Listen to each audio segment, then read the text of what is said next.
वयम रक्षाम, जिसका शाब्दिक अर्थ है हम सुरक्षा करते हैं, हम रक्षा करते हैं, जिसको इंग्लिश में आप कह सकते हैं वी प्रोटेक्ट। यदि आप भी इसी जज्बे और जुनून के साथ देश सेवा करना चाहते हैं, मातृ सेवा करना चाहते हैं, तो भारतीय तट रक्षक बल यानी कि इंडियन कोस्ट गार्ड आपको आमंत्रित कर रही है इस चुनौती के लिए। जी हां, आपने सही सुना है, इंडियन कोस्ट गार्ड ने फाइनली ऑफिशियली अपना नोटिफिकेशन रिलीज कर दिया है फॉर द असिस्टेंट कमांडेंट। तो आज के सेशन के अंदर हम लोग यही डिस्कशन करने वाले हैं कि इस नोटिफिकेशन के अंदर जो कि इंडियन कोस्ट गार्ड ने रिलीज किया है, क्या क्या चीजें आपसे मांग रही है इंडियन कोस्ट गार्ड। क्या आपका एलिजिबिलिटी क्राइटेरिया रहने वाला है, क्या आपका एज क्राइटेरिया रहने वाला है, और इस चुनौती के लिए, इस अच्छे कार्य के लिए, इस मातृ सेवा वाले कार्य के लिए इंडियन कोस्ट गार्ड आपसे क्या उम्मीद करती है और क्या क्या एलिजिबिलिटी क्राइटेरिया। तो मैं विक्रांत पुंडीर आप सबका स्वागत करता हूं आपके अपने परिवार सीडीएस एंड एफकेट बाय पीडब्ल्यू पर। तो आज के सेशन के अंदर हम लोग एंटायरली डिस्कशन करने वाले हैं the notification that was released by the Indian Coast Guard for the post of assistant commandant. तो सबसे पहले हम लोग ये चीज समझने की कोशिश करेंगे कि आखिरकार इंडियन कोस्ट गार्ड है क्या, और इसका एक बेसिक डिफरेंस इंडियन नेवी से किस तरीके से हम लोग कोऑर्डिनेट करते हैं।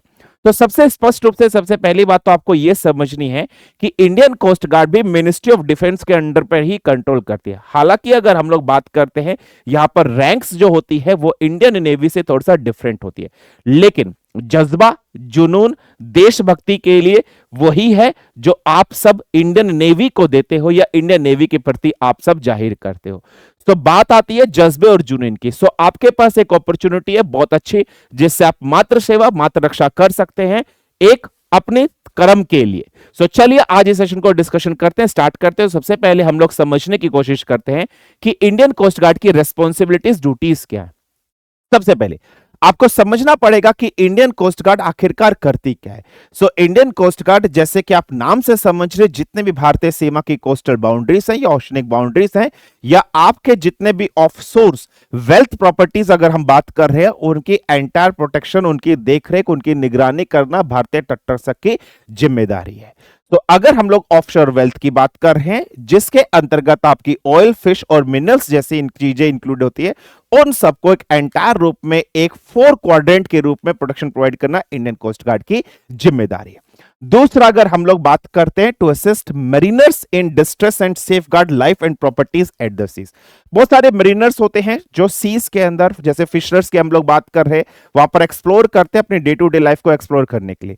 सो उनको भी प्रोटेक्शन देना, ये सब सेफ गार्ड करना, ये भी इंडियन कोस्ट गार्ड की जिम्मेदारी या परम कर्तव्य में से एक माना जाता है।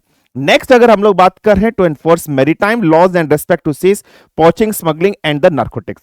आप सब जानते हैं कि समुद्री इलाके की अगर हम लोग बात करते हैं तो यहां पर पोचिंग एक्टिविटीज, स्मगलिंग जैसे और नार्कोटिक्स बहुत ज्यादा हाई एक्सटेंट्स के ऊपर होता है। सो इन एरियाज के अंदर एंटायरली 100% एश्योरेंस देना कि आपके इलाके के अंदर ये सब चीजें नहीं हो रही है, नार्कोटिक्स, स्मगलिंग्स वगैरह या पोचिंग जैसी एक्टिविटीज आपकी नहीं हो रही है, उनको सेफ गार्ड करना, उनको एंटायर करना, ये सब जिम्मेदारी है भारतीय तटरक्षक बल की। नेक्स्ट, अगर हम लोग बात करते हैं to preserve marine environment and ecology and protect rare species. अक्सर हम लोगों ने ये देखा कि बहुत सारे जो लोग बाग होते हैं, वो जितने भी एंडेंजर्ड स्पीसीज होती है उनको कैप्चर करते हैं, या समुद्र के अंदर बहुत सारी स्पीसीज ऐसे होती है, तो उससे इकोलॉजिकल या हम लोग इन्वायरमेंटल डिसबैलेंस की एक कंडीशन क्रिएट हो जाती है। सो उस चीजों को मेंटेन करना या देखरेख करना भारतीय तटरक्षक बल की जिम्मेदारी के अंदर इंक्लूडेड किया जाता है। लास्ट है to collect scientific data and back up the navy during war. Very important, आप ये कह सकते हैं कि इंडियन नेवी और इंडियन कोस्ट गार्ड दोनों एक दूसरे के बैकअप सपोर्ट है। तो वॉर वाले सिचुएशन के अंदर इंडियन नेवी फ्रंट्स पर है, तो कोस्ट गार्ड उसको बैकएंड पर सपोर्ट दे रही होगी। तो दोनों का स्ट्रेटेजिक रोल है भारत की सुरक्षा के अंदर। तो ये सब है कर्तव्य, ये सब है ड्यूटीज जो मेनली मैंने आपको बताया। अब बात करते हैं इस नोटिफिकेशन के बारे में कि आखिरकार क्या एलिजिबिलिटी क्राइटेरिया, कब से फॉर्म फिलिंग स्टार्ट होगी और क्या क्या चीजें ये मांग रही है Indian Coast Guard. So without wasting any time let's start, let's begin. तो सबसे पहले अगर हम लोग बात करते हैं अभी हाल फिलहाल में जो इंडियन कोस्ट गार्ड ने अपना नोटिफिकेशन रिलीज किया है, उसको हम एक तरीके से सीजी कैट एग्जाम बोलते हैं। ये जितनी भी भर्ती, जितने भी रिक्रूटमेंट अब आपके सामने होगी, ये ट्रेनिंग मतलब 2026 में आपकी ट्रेनिंग स्टार्ट होगी, तो 2026 वाले बैच के लिए आपकी स्टार्ट हो रही है। नोटिफिकेशन रिवील्ड आपका 2025 में, तो इनडायरेक्टली आप इसको ऐसे भी बोल सकते हो कि 01 2025 के लिए नोटिफिकेशन आपका रिलीज है, लेकिन ट्रेनिंग आपके 2026 में स्टार्ट होगी। अब अगर हम लोग बात करते हैं कि हाउएवर यहां पर टोटल वैकेंसीज वगैरह कितनी इंक्लूडेड की गई है, तो आप देख सकते हैं करीबन 140 पोस्ट के लिए यहां पर ओवरऑल वैकेंसीज आपको दी गई है, जिसके अंदर ग्राउंड ड्यूटी भी है, या जिसके अंदर आप सीधा बोल सकते हैं जनरल ड्यूटी भी आपकी आ गई है, और टेक्निकल पोस्ट भी आपके अंदर आ गई है। जनरल ड्यूटी की पोस्ट 110 है, और टेक्निकल कैडर की जो पोस्ट है वो 30 पोस्ट यहां पर इंक्लूडेड की गई है। अच्छा, अब एक बहुत इंपॉर्टेंट अपॉर्चुनिटी मैं आपको यहां पर बताता हूं। देखिए, अगर हम Indian army, Indian navy, Indian air force की बात करते हैं तो यहां पर कोई भी एज रिलैक्सेशन नहीं मिलता है, लेकिन अगर हम इंडियन कोस्ट गार्ड की बात करते हैं तो इस एग्जामिनेशंस के लिए आपको एज रिलैक्सेशन भी प्रोवाइड किया गया है। तो एज रिलैक्सेशन आपकी कैटेगरी के हिसाब से, आप एससी है, एसटी है या अदर ओबीसीज हैं, तो उसके हिसाब से एज रिलैक्सेशन भी दिया गया है। बहुत से ऐसे स्टूडेंट्स होते हैं जिनका सपना तो होता है मात्र सेवा करने का, लेकिन कहीं ना कहीं एज की वजह से उनके सारे के सारे जो ऑप्शंस थे या जितने भी वो ऑप्शंस दे सकते थे एग्जाम्स में बैठने के लिए, वो खत्म हो गए। तो आपके लिए गोल्डन अपॉर्चुनिटी है सीजी कैट कोस्ट गार्ड का। यहां पर सेम वही स्ट्रक्चर है जो Indian army, Indian navy, Indian air force के अंदर, सेम वही जज्बा, सेम वही चैलेंजिंग, सेम वही टास्क यहां पर आपको दिया जा रहा है, और इवन वही रेस्पेक्ट, वही डिग्निटी आपको यहां पर, और वही सब फैसिलिटीज जो Indian army, Indian navy, Indian force के अंदर होती है, वही सब यहां पर आपको मिलने वाली है। तो सबसे पहले अगर हम लोग बात करते हैं एप्लीकेशन बिगिन डेट्स कब से होगी, तो 5 दिसंबर 2024 से आपकी एप्लीकेशन फॉर्म फिलिंग स्टार्ट हो जाएगी। अगर हम लास्ट डेट की बात कर रहे हैं तो लास्ट डेट है आपकी 24 दिसंबर 2012 दोपहर या शाम के, आप बोल सकते हो 5:30 बजे तक लास्ट डेट आपकी ही है। करीबन आपको अच्छा खासा टाइम यहां पर मिल रहा है, अप्रोक्सीमेटली अगर हम बात कर रहे हैं 19 दिन या 20 दिन का टाइम आपको मिल रहा है। लास्ट डेट मैंने आपको बता दिया 24 दिसंबर है। अब इसकी अगर हम लोग बात करते हैं, इस एग्जामिनेशंस को डिफरेंट स्टेप्स में कराया जाता है, कितने स्टेप्स में होगा वो भी मैं आपको बताऊंगा।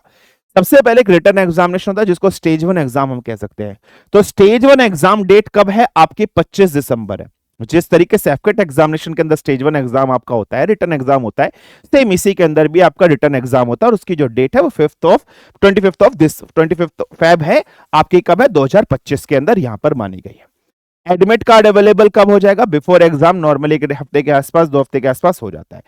स्टेज 2 जिसको आप एक तरीके से एसएसबी, जैसे Indian army, Indian navy, Indian air force के अंदर आप एसएसबी बोलते हैं, यहां पर इसको प्री सिलेक्शन बोर्ड और फाइनल सिलेक्शन बोर्ड की तरह डाला जाता है। सेम वही प्रोसेस जैसे एसएसबी के अंदर आपका होता है, पीपीडीटी होता है, ठीक है, साइक टेस्ट आपका होता है, इंटरव्यू होता है, सेम वही प्रोसेस यहां पर भी होता है, बस एसएसबी की जगह यहां पर पीएसबी और एफएसबी बोला जाता है, और उसको स्टेज 2 एग्जाम के अंदर हम लोग इंक्लूडेड कर देते हैं। तो ऐसा कुछ यहां पर आपको होगा, तो मार्च से आपका बिगिन हो जाएगा। ये सिंपल से चीज आपको याद रखनी है। अब बात करते हैं एप्लीकेशन फीस वगैरह कितनी है। तो जनरल, ओबीसी और इकोनॉमिकल वीकर सेक्शन के लिए 300 रुपीज की फीस है। वहीं एससी और एसटी कैंडिडेट्स के लिए 0 फीस है, कोई भी फीस यहां पर आपसे नहीं ली जाएगी। ये सिंपल सा पॉइंट आपको यहां पर याद रख लेना है। अच्छा, अब समझते हैं बहुत इंपॉर्टेंटली कि यहां पर एज रिलैक्सेशन आपको किस तरीके से दिया गया, क्या दिया गया। सो मैंने यहां पर क्लियरली आपके सामने मेंशन कर दिया कि जितने भी एससी और एसटी कैंडिडेट्स हैं उनको यहां पर ओवरऑल 5 इयर्स का एज रिलैक्सेशन दिया गया है। और अगर हम लोग ओबीसी कैंडिडेट की बात करते हैं जो कि नॉन क्रीमी लेयर के अंदर आते हैं, तो उनके लिए जो एज इलेक्शन है वो 3 इयर्स का यहां पर एज इलेक्शन आपको दिया गया है। ठीक है, तो एज इलेक्शन एक काफी इंपॉर्टेंट फैक्टर है। बहुत से कैंडिडेट मैं आपको ऑलरेडी बता चुका हूं कि ऐसे होते हैं जो फौज को ज्वाइन करना चाहते हैं, लेकिन उनकी एनी हाउ एज एक्सीड कर चुकी है, 25 साल, 26 साल या 27 साल की एज एक्सीड कर चुकी है, लेकिन उनका सपना, उनका जज्बा अभी भी बना और वो ज्वाइन करना चाहते, तो इससे बढ़िया गोल्डन अपॉर्चुनिटी आपको नहीं मिल सकती है for SC, ST and OBC candidate. यहां पर आपको 5 साल और 3 साल का एज रिलैक्सेशन दिया जाता है। तो ये तो रही मोटी मोटी बातें जो आपको सबसे पहले जानने की कोशिश थी। अब अपन आगे बढ़ते हैं और आगे बहुत सारी चीजें डिस्कशन करते हैं। सबसे पहले रैंक्स। अगर आप वहां पर नेवी की बात करते हो, सेकंड लेफ्टिनेंट जैसे, है ना, तो आप स्टार्टिंग करते हो। तो यहां पर अगर हम लोग बात करते हैं तो आप किस तरीके से रैंक्स आपके स्टार्ट हो रही है। Assistant commandant, deputy commandant, commandant जे का अगर हम लोग यहां पर बात कर रहे हैं, जूनियर की बात हो रही है, ठीक है, फिर कमांडेंट हो रही है, फिर डेप्यूटी इंस्पेक्टर जनरल डीआईजी, फिर inspector general, additional director general और डायरेक्टर जनरल्स, ये आपकी यहां पर बताई गई है। सेम पे बैंड आपका यहां पर रखा है, एंटायरली वही है, बस एक बेसिक डिफरेंस जो आता है इंडियन कोस्ट गार्ड और इंडियन नेवी के अंदर वो आता है मिलिट्री सर्विस पे। अगर हम आर्मी नेवी एयरफोर्स की बात करते हैं तो वहां पर एमएसपी का क्राइटेरिया आता है मिलिट्री सर्विस पे, वो एक्सीड आ जाता है, बाकी सब इनके अंदर क्राइटेरिया नहीं रहता है जितने भी हम लोग कोस्ट गार्ड की बात कर रहे हैं। रैंक्स आपको सेम वही इंसिग्निया यहां पर दिया है। कहा जाता है ना कि sometime it's being better to have a strips on the soldier than the on the shoulder than stars. अगर हम आर्मी की बात करते हैं स्टार्स है, एयरफोर्स की बात कर रहे हैं, नेवी की बात कर रहे हैं कॉम्बिनेशंस हैं आपके पास स्ट्रिप्स वगैरह, तो स्ट्रिप्स भी कई बार अच्छी लगती है व्हाइट यूनिफॉर्म के अंदर। सेम आपके व्हाइट यूनिफॉर्म्स के साथ आपके इंसिग्निया यहां पर आपको मेंशन किए गए हैं। चलिए अब अपन समझते हैं कि कौन कौन सी वैकेंसीज हैं, किस तरीके से हम लोग है। अगर एक हमने बात करी है, एक है जनरल ड्यूटी की हम लोग बात कर रहे हैं, तो एज क्राइटेरिया नॉर्मल कितना मांगता है, तो 20 से 25 साल यहां पर आपका रहना चाहिए या 21 से 25 साल आपका रहना चाहिए, ये जनरल एज क्राइटेरिया। अभी मैं आपको सब कुछ बताऊंगा कि अगर आपकी डेट ऑफ बर्थ इतने से इतने के बीच में तो आप एलिजिबल हैं या नहीं है, वो मैं बताऊंगा। तो जनरल ड्यूटी के लिए 21 से 25 साल, कमर्शियल पायलट लाइसेंस के लिए अगर वैकेंसी आई है तो मैं आपको बताऊंगा, अच्छा यहां पर 19 से 25 साल, यहां पर आपको लिख लेना है लगभग 2025 तक, ठीक है फाइन। फिर इसी तरीके से टेक्निकल की बात कर रहे हैं, सेम 21 से 25 साल, 5 साल का एज रिलैक्सेशन यहां पर आप बात कर सकते हो। अच्छा ये गोल्डन अपॉर्चुनिटी उनके लिए भी है, फॉर एग्जांपल अगर हम लोग बात करते हैं कोस्ट गार्ड का, जैसे इंडियन नेवी के अंदर एसएसआर का एग्जाम होता है ना, तो वहीं अगर हम कोस्ट गार्ड की अगर हम लोग बात कर रहे हैं तो कोस्ट गार्ड में नाविक की एंट्री आती है जो स्टार्टिंग होती है ना। तो सोल्जर अगर कोई इंडियन कोस्ट गार्ड के अंदर है, नाविक अगर कोई है और वो ऑफिसर लेना चाहता है, कमीशन लेना चाहता है, तो वो भी अप्लाई कर सकता है इस फॉर्म को या नहीं, बिल्कुल कर सकता है, बिल्कुल 100% कर सकता है, ये याद रखिए। तो क्या उनके लिए भी एज रिलैक्सेशन ना, उनकी एज कुछ काउंट कर कर एज रिलैक्सेशन दिया जाता है, तो उनके लिए भी 5 इयर्स का यहाँ पर एज रिलैक्सेशन की यहाँ पर बात करता है। फिर टेक्निकल, इलेक्ट्रिकल और इलेक्ट्रॉनिक्स की बात करता है 20 से 25 साल, एज रिलैक्सेशन 5 इयर्स, और अगर लॉस की वैकेंसी है तो 21 से 30 साल की यहाँ पर नॉर्मली अमूमन बात करता है। तो इसमें कौन कौन अप्लाई कर सकता है, यहां मेल या मेल फीमेल, मेल मेल और मेल फीमेल दोनों अप्लाई कर सकते हैं। सिंपल सा पॉइंट है जो आपको समझने की यहां पर जरूरत है। अब हम इसको एंटायरली बहुत अच्छे से डिटेल्ड में डिस्कशन करने की कोशिश करते हैं। सबसे पहले हम समझने की कोशिश करते हैं कि जो अभी 2026 में जो आपकी ट्रेनिंग स्टार्ट होगी, इस बैच के लिए ओवरऑल वैकेंसीज कितनी इस बार डिस्ट्रीब्यूट की गई है। सो जनरल ड्यूटी की अगर हम लोग बात करें, वैकेंसीज 110 मैंने आपको बताई, जहां पर एससी कैटेगरी के लिए 13, एसटी, ओबीसी, ईडब्ल्यूएस डिस्ट्रीब्यूशन आपके सामने। वहीं टेक्निकल इंजीनियरिंग की बात करें, इलेक्ट्रिकल इलेक्ट्रॉनिक्स की बात करें, मैकेनिकल की बात करें, डिफरेंट वैकेंसीज इस तरीके से आपके पास दी गई है। अब ये जितनी भी वैकेंसीज है टेंटेटिव है, ऐसा होता है अक्सर देखा जाता है कि उस साल कितनी वैकेंसीज क्रिएट है, तो ये वैकेंसीज में अप डाउन हो सकता है, बढ़ भी सकते हैं, कम भी हो सकते हैं, लेकिन ये टेंटेटिव वैकेंसीज है, क्लियरली मेंशन किया गया नोटिफिकेशन के अंदर, ये चीज आपको समझनी पड़ेगी। अब आगे बात करते हैं क्या क्राइटेरिया। सबसे पहले जनरल ड्यूटी की बात करते हैं, तो जनरल ड्यूटी के लिए 21 से 25 साल एज होनी चाहिए। हाँ, अब डेट ऑफ बर्थ की बात कर लेते हैं, ये कब तक होनी चाहिए, 1 जुलाई 2025 तक आपकी एज अगर 21 से 25 साल है, जनरल कैंडिडेट के लिए बात कर रहे हैं। एससी एसटी के लिए 5 साल का है, ओबीसी के लिए 3 साल का रिलैक्सेशन, मतलब ओबीसी वाले 30 इयर्स तक जा सकते हैं और एससी एसटी 28 इयर्स तक, अगर हम एससी एसटी की बात करते हैं 30 इयर्स और ओबीसी की 28 इयर्स तक जा सकते हैं, उनके लिए 3 साल 5 साल का एज रिलैक्सेशन दिया गया है। अब बात करते हैं, अगर किसी भी कैंडिडेट का जन्म 1 जुलाई 2000 से लेकर 30 जून 2004 के बीच में, दोनों डेट इंक्लूसिव है, तो क्या आप अप्लाई कर सकते हो, ऑब्वियसली कर सकते हो। और जो सर्विंग है उनके लिए 5 इयर्स का एज रिलैक्सेशन, या आर्मी नेवी एयरफोर्स के अंदर कोई सर्विंग है वो भी जा सकता है, बिल्कुल जा सकता है। अब बात क्या करते हैं, आपके पास एक रिकॉग्नाइज्ड यूनिवर्सिटी से डिग्री होनी चाहिए। उस डिग्री की अगर हम लोग बात कर रहे हैं, टेक्निकल है या किस तरीके से, वो भी समझते हैं। लेकिन आपके पास 12th क्लास या 10+2+3 स्कीम्स आपके पास हो, समझ रहे हो कि आप, हो सकता है बहुत से कैंडिडेट ऐसे होंगे जो डिप्लोमा होल्डर भी होंगे, तो क्या डिप्लोमा होल्डर भी अप्लाई कर सकते हैं, नहीं कर सकते हैं, कर सकते हैं, लेकिन आपके पास 12th के अंदर फिजिक्स और मैथमेटिक्स कंपलसरी होना चाहिए, ये याद रखिए। तो कुछ कैंडिडेट ऐसे होते हैं जिन्होंने डिप्लोमा किया होता है, उसके बाद वो बीटेक करते हैं, तो क्या वो अप्लाई कर सकते हैं, 100% गारंटीड है, कर सकते हैं। So candidate who have completed graduation after diploma are also eligible, ये लोग भी यहां पर है, लेकिन उनके पास करिकुलम के अंदर फिजिक्स और मैथमेटिक्स होना चाहिए, ये सिंपल सा पॉइंट आपको याद रखना। सो ग्रेजुएशन वाले और नॉन ग्रेजुएशन वाले जो डिप्लोमा होल्डर वाले वो अप्लाई कर सकते हैं, लेकिन उनके पास फिजिक्स और मैथमेटिक्स कंपलसरी होना चाहिए 12th और डिप्लोमा के अंदर। ये मांगता है जनरल ड्यूटी के लिए, सबसे पहली पॉइंट आपको समझना है। और कौन अप्लाई कर सकता है इस जनरल ड्यूटी में? सिर्फ फीमेल कैंडिडेट इसमें अप्लाई कर सकते हैं, फीमेल अप्लाई नहीं कर सकते। अब नेक्स्ट हम लोग बात करते हैं जो टेक्निकल कैडर के लिए यहां पर बात कर रहे हैं, मेल के लिए बात हो रही है। तो यहां पर टेक्निकल मैकेनिकल कैडर के लिए यहां पर बात हो रही है, सिर्फ मेल कैंडिडेट 21 से 25 साल, सेम वही एज की बात हो रही है। तो बर्थ डेट वही है 1 जुलाई 2000 से लेकर 30 जून 2004 के बीच में। यहां पर अगर आपके पास बीई या बीटेक है, दोनों एलिजिबल है। इंजीनियरिंग आपके पास नवल आर्किटेक्चर में या मैकेनिकल या मेरीन या ऑटोमेटिव या इन सब में अगर आपके पास है तो आप अप्लाई कर सकते हो, ऑब्वियसली कर सकते हो। ठीक है, क्लियर है। और मिनिमम 60% मार्क्स आपके यहां पर होने चाहिए, साथ साथ मैथ फिजिक्स और इसके अंदर आपके पास 10+2 लेवल के अंदर होना चाहिए। एक चीज और है, यहां पर ये जितने भी हम लोग यहां पर बात कर रहे हैं मैथ और फिजिक्स के अंदर एटलीस्ट 55% मार्क्स आपके होने कंपलसरी मांगता है। तो 55% मार्क्स होने भी आपके कंपलसरी यहां पर मांगता है, जो चीज आपको समझनी है, कोशिश करनी है। ठीक है, तो आप तभी अप्लाई कर सकते हो अगर 55% मार्क्स है मैथ फिजिक्स के अंदर। ये भी याद रखना, एक मिनिमम क्राइटेरिया स्पष्ट किया गया है। तो अगर आप मैकेनिकल कैडर से तो इसमें बीटेक है तो अप्लाई कर सकते हो, हाँ या ना? यस। साथ ही साथ अगर आप डिप्लोमा होल्डर हो और इन सब कैडर से आप बिलोंग करते हो तो अप्लाई कर सकते हो, डेफिनेटली 100% करते हो।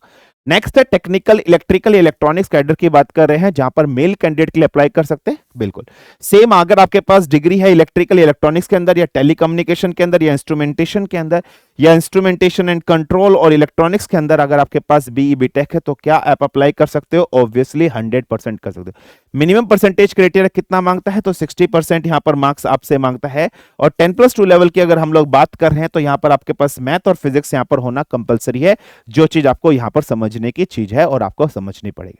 So this is another thing that you all have to keep your in mind। और वहीं आपके पास अगर हम डिप्लोमा होल्डर की बात करें तो मैं एलिजिबल है या नहीं है, लेकिन 55% क्राइटेरिया वहां पर भी मिनिमम मांगता है, यह समझने की कोशिश करनी पड़ेगी आपको। तो ये सब है यहां पर। अब इतनी चीज जाने के लिए तो फिलहाल जो वैकेंसी निकली वो इस कैडर के अंदर वैकेंसीज निकली है, तो यहां पर मेल और यहां पर मेल और यहां पर मेल अप्लाई कर सकते हैं। फिलहाल ये वैकेंसीज यहां पर क्लियरली मेंशन की गई है। तो मेल कैंडिडेट के लिए यहां पर फिलहाल मांग रहे हैं, फीमेल्स के लिए नहीं मांग रहे। अब बात करते हैं इंपॉर्टेंट चीज, टाइप्स ऑफ कोर्स। अगर किसी का कोर्स ऐसा है, ईयरली कोर्स है, जहां पर एग्जामिनेशन साल में सिर्फ एक बार कंडक्ट किए जाते हैं, जैसे डिप्लोमा होल्डर की हम लोग बात करें, तो उनको क्या डॉक्यूमेंटेशन अपने फॉर्म फिलिंग के टाइम पीरियड पे देना पड़ेगा वो समझ लीजिए। तो आप अगर second year marksheet with date of issues, ये सब चीजें आपको यहां पर मेंशन करना। अगर आपका कोर्स 3 इयर्स वाला है तो 3 इयर्स वाला कोर्स कौन सा है? डिप्लोमा की हम लोग बात कर रहे हैं। So 3 year marksheets with date of issues on और बिफोर क्लोजिंग द एप्लीकेशन, ये आपको यहां पर देनी पड़ेगी। वहीं अगर हम लोग बात करते हैं सेमेस्टर कोर्स, अगर बीटेक वाले कैंडिडेट की बात करें तो आपको कितने बीटेक, मतलब क्या सर, एक क्वेश्चन आपके दिमाग में रहेगा, क्या सर मैं अगर बीटेक के फाइनल ईयर के अंदर तो मैं फॉर्म फिल कर सकता हूं नहीं कर सकता हूं? कर सकते हो। तो बीटेक फाइनल ईयर अपियरिंग जो कैंडिडेट्स हैं वो फॉर्म फिल कर सकते हैं नहीं कर सकते? कर सकते हैं, बशर्ते अब उनको क्या करना पड़ेगा, उन्हें अपने रजिस्ट्रार प्रिंसिपल्स, जो भी आपका डीन है, जो भी एचओडी है, वहां से एक सर्टिफिकेट आपको लेना पड़ेगा और वहां पर आपको अप्रूवल देना पड़ेगा सर्टिफिकेशन में कि हाँ मेरी बीटेक इस कोर्स बिगिनिंग से पहले कंप्लीट हो जाएगी। लेकिन अगर फाइनल ईयर वाले कैंडिडेट है जो अप्लाई कर रहे हैं इस कोर्स के लिए, तो बेटा एक चीज आपको समझनी पड़ेगी, फॉर्म फिलिंग करते टाइम आपके पास कोई भी बैकलॉग नहीं होनी चाहिए। अगर आपके पास कोई भी बैकलॉग है तो आप इस फॉर्म को फिल नहीं कर सकते, स्पष्ट रूप से आपको समझने की यहां पर जरूरत है। तो ये चीज आपको क्लियरली यहां पर समझनी पड़ेगी। तो फाइनल ईयर एप्लीकेबल है। तो वहीं अगर सेमेस्टर कोर्सेज की बात कर रहे हैं जहां पर सेमेस्टर चलता है 6-6 महीने का, तो बीटेक की बात कर रहे हैं तो उन्हें 5th सेमेस्टर तक अपने सारे के सारी चीजें सबमिट यहां पर करनी पड़ेगी। और 7th semester marksheets with date of issue before closing date, ये आपको 8th सेमेस्टर बताना पड़ेगा सर्टिफिकेट के थ्रू। ये अच्छा, ये सर्टिफिकेट डिस्ट्रीब्यूट बाद में करना पड़ता है, जब आप पीएसबी एफएसबी के अंदर जाओगे वहां पर आपको देना पड़ेगा। तो ये चीज आपको समझनी है, इंपॉर्टेंट है, ये याद रख लीजिएगा। नेक्स्ट, अब देखिए जो चीज मैं आपको बता चुका हूं वो चीज यहीं पर लिखी है कि अगर आप फाइनल ईयर के अंदर है तो आप अप्लाई कर सकते हो। सो फाइनल ईयर वाले और फाइनल सेमेस्टर या डिग्री कोर्सेस वाले अप्लाई कर सकते हैं नहीं कर सकते हैं? तो यहां पर कैन ऑल्सो अप्लाई, लेकिन बशर्ते उन्हें अपनी ये बताना पड़ेगा कि वो 30 नवंबर 2025 से पहले पहले उनका सारा का सारा कंप्लीट हो जाएगा, सिस्टम तामझाम कंप्लीट हो जाएगा और वो सबमिट कर सकते हैं। इसके लिए उनको यहां से रजिस्ट्रार या कंट्रोलर या डीन या यूनिवर्सिटी से सर्टिफिकेट बनवाना पड़ेगा और ये सबमिट करना पड़ेगा। और आपके पास अभी should not have any backlog, कोई भी बैकलॉग नहीं होनी चाहिए फॉर्म फिलिंग करते टाइम, ये इंपॉर्टेंट याद रख लीजिएगा। नेक्स्ट, अब बात करते हैं इंडियन कोस्ट गार्ड का जो एग्जाम है, जिसको आप सीजी कैट एग्जाम बोलते हो, कितने स्टेप्स में एग्जाम होता है। तो स्टेप्स अगर बात करें स्टेज 5 तक, पहले आपका एक स्क्रीनिंग टेस्ट होगा जिसको रिटन टेस्ट कहा जाता है। उसके बाद आपका प्रीलिम सिलेक्शन बोर्ड होगा जिसको पीएसबी कहा जाता है। पीएसबी के अंदर अगर हम लोग बात कर रहे हैं तो पीपीडीटी आपका टेस्ट होगा और एक सीसीबीटी टेस्ट होगा, कंप्यूटराइज्ड कॉग्निटिव बैटरी टेस्ट होगा। मतलब स्क्रीन के ऊपर आपको कुछ क्वेश्चंस दिखाए जाएंगे जहां पर रीजनिंग से रिलेटेड होगा, न्यूमेरिकल एप्टीट्यूड हो सकता है, मेंटल एप्टीट्यूड हो सकता है। स्क्रीन पर क्वेश्चंस आएगा जैसे आपका एसएसबी के अंदर वर्बल नॉन वर्बल टेस्ट होता है, सेम लाइक दैट, वो आपको क्लियर करना पड़ेगा। उसके बाद पीपीडीटी जो आपके एसएसबी के अंदर होती है, जो स्क्रीन होता है, सेम ऐसा ही यहां पर होगा। अच्छा, लेकिन एसएसबी में क्या होता है, तुरंत अगले दिन जो जितने स्क्रीन होते हैं उनका अलग से फिर आगे प्रोसेस स्टार्ट हो जाता है, साइक स्टार्ट हो जाता है, फिर उनका जीटीओ इंटरव्यू स्टार्ट होता है। लेकिन यहां पर क्या होता है, जो बच्चे पीएसबी क्लियर कर लेते हैं, प्री सिलेक्शन बोर्ड क्लियर कर लेते हैं, तो उनको बुलाया जाता है। उससे तुरंत आगे इनिशिएट नहीं होता उनका पूरा सिलेक्शन, उनको फिर एक अलग डेट दी जाती है मेल के थ्रू या कोऑर्डिनेट करके, फिर उन्हें कॉल पर बुलाया जाता है कि अब आपके एफएसबी इस डेट पे, आप इस डेट पर आप आ जाइएगा। तो ऐसा होता है। फिर नेक्स्ट होगा फाइनल सिलेक्शन बोर्ड, जहां पर साइक टेस्ट होगा, ग्रुप टास्क होगा और आपके इंटरव्यूज वगैरह यहां पर कराएगा। ये अलग डेट पर होता है, ये अलग डेट पर होता है। और ये सब क्लियर करने के बाद आप रिकमेंड हो जाते हो तो मेडिकल टेस्ट होगा आपका, और फिर आप ज्वाइन करोगे तो आपकी नेवल ओरिएंटेशन कोर्स होगा आईएनए एसडीमला। ट्रेनिंग कहां पर होती है, नेवल एकेडमी के साथ जो एसडीमला है वहीं पर इनकी ट्रेनिंग होती है, नेवी वालों के साथ इनकी ट्रेनिंग होती है एसडीमला। अच्छा, अब बात करते हैं ये प्री सिलेक्शन बोर्ड या फाइनल सिलेक्शन बोर्ड कि सर ये कहां कहां पर होगा। जैसे आप लोग एसएसबी के अंदर जब जाते हो तो आपका देहरादून, वाराणसी, ठीक है, इलाहाबाद, इस तरीके से गांधीनगर वगैरह, इस तरीके से आपका एसएसबी बोर्ड होते हैं अलग अलग, है ना, कलकत्ता, गुवाहाटी। तो इनके कहां कहां पर हैं, तो इनका मुंबई में है, गोवा में है, चेन्नई है, कोलकाता है, शिलोंग है, नोएडा है, ठीक है, और गांधीनगर। ये डिफरेंट रिस्पेक्टिव सेंटर्स हैं। सो गांधीनगर, शिलोंग, कोलकाता, चेन्नई, गोवा, मुंबई और नोएडा, यहां इन सब के क्या है, सेंटर्स हैं। प्री सिलेक्शन बोर्ड और फाइनल सिलेक्शन बोर्ड सेंटर्स यहां पर सिचुएटेड हैं इन लोगों के। ठीक है बेटा, चलिए अब नेक्स्ट बात करते हैं रिटर्न एग्जामिनेशन। जो रिटर्न एग्जामिनेशन होता है वो कैसे होता है, देखिए सेम यहां पर 4 पेपर्स हैं आपके। एक है इंग्लिश, एक reasoning and numerical aptitude, general science and mathematical aptitude और general knowledge. Number of questions 25 2 hours का क्वेश्चन पेपर। एक क्वेश्चन 4 नंबर का है, 1/4 नेगेटिव है, एक क्वेश्चन गलत होने पर सीधा आपका 1 नंबर गया। तो एक क्वेश्चन 4 तो 25 × 4 आप लगा लीजिए, 2 घंटे का पेपर है। ये जनरल आपका सिलेबस है। इंग्लिश वही है जो आप एफकेट एग्जामिनेशन में देते हो, से ही जो आप सीडीएस एग्जाम में देते हो, जो एनडीए एग्जाम में देते हो या किसी भी कॉम्पिटिटिव एग्जाम में देते हो। वहीं रीजनिंग और न्यूमेरिकल एप्टीट्यूड की बात करते हैं, वही है जो आप किसी भी एफकेट एग्जाम के अंदर देते हो। जनरल साइंस मतलब 10th लेवल तक की science. Numerical aptitude, mathematical aptitude की बात कर रहे हैं तो मैथमेटिक्स की, जहां पर परसेंटेज, रेशियो, एवरेज, ये सब आपका इंक्लूड होता है। और जनरल नॉलेज जहां पर history, geography, polity, economics, current affair सब आपकी इंक्लूड होती है। ये ओवरऑल आपका पेपर ऑफ पैटर्न है जो आपका होगा यहाँ पर 25 क्वेश्चन और 2, यहाँ पर अगर हम लोग बात कर रहे हैं 2 आवर्स का। एक ऑनलाइन मोड का एग्जामिनेशन होगा, different all over India centres आपका एग्जामिनेशन होगा। तो ये आपका रहने वाला है। इसको क्लियर करने के बाद, स्टेज 1 को क्लियर करने के बाद आप पीएसबी के लिए आ जाओगे, जहां पर पीपीडीटी और आपका स्क्रीन टेस्ट होगा। फिर आपका एफएसबी के लिए बाकी प्रोसेस क्लियर रहेगा। So this is the entire notification about the CG CAT जो फाइनली रिलीज कर दिया इंडियन कोस्ट गार्ड ने। इस फॉर्म को फिल करके आप एक गोल्डन अपॉर्चुनिटी अटेंड कर सकते हो और मात्र सेवा कर सकते हो। तो इसी के साथ विराम लेते हैं आज के सेशन के लिए। जय हिंद, धन्यवाद, तगड़े रहो।